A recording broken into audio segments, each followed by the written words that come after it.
Hi అండి. చూడండి, పాత చింతకాయ తొక్కు, తర్వాత టమాటా కలిపి పచ్చడి చేస్తున్నాను. ముందు ఈ చింతకాయలు తొక్కు పెట్టుకుని సీసాలో పెట్టుకున్నాము. అది సంవత్సరమైనా అలాగే ఉంటుంది. అది ఎప్పుడు కావాలంటే అప్పుడు మనం ఇలా టమాటాలన్నీ వేసి నూరుకోవచ్చు, లేదంటే ప్లెయిన్గా కూడా నూరేసుకుని పోపు వేసుకోవచ్చు. నేను 3-4 టమాటాలు తీసుకుని కొద్దిగా పచ్చిమిరపకాయలు 2 ఎండుమిరపకాయలు వేసి పోపు వేసుకున్నానండి. తర్వాత టమాటాలు కోసి ఇలా వేయించుకోవాలి. టమాటా మెత్తబడేంత వరకు నేను అందులో 2 ఎల్లిపాయ రబ్బలు వేసాను.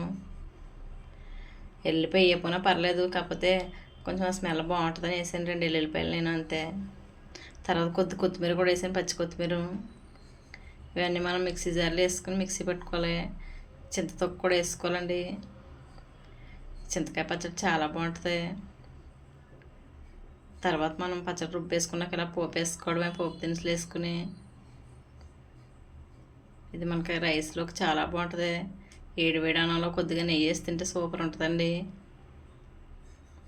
పచ్చి చింతకాయ అయితే ఒళ్ళు నొప్పులు అయ్యి అంటారు, కానీ ఇది పాత చింతకాయ తక్కువ పర్లేదు. ఇలా పోపు వేసుకోవడమే. చూడండి, మా పెరట్లో కాసిన గులాబీ మొక్క ఎంత బాగా పూస్తుందో. ఒకే కొమ్మకు 4 పువ్వులు పూస్తుంది. మా వీడియో నచ్చితే లైక్ చేయండి, షేర్ చేయండి, సపోర్ట్ చేయండి.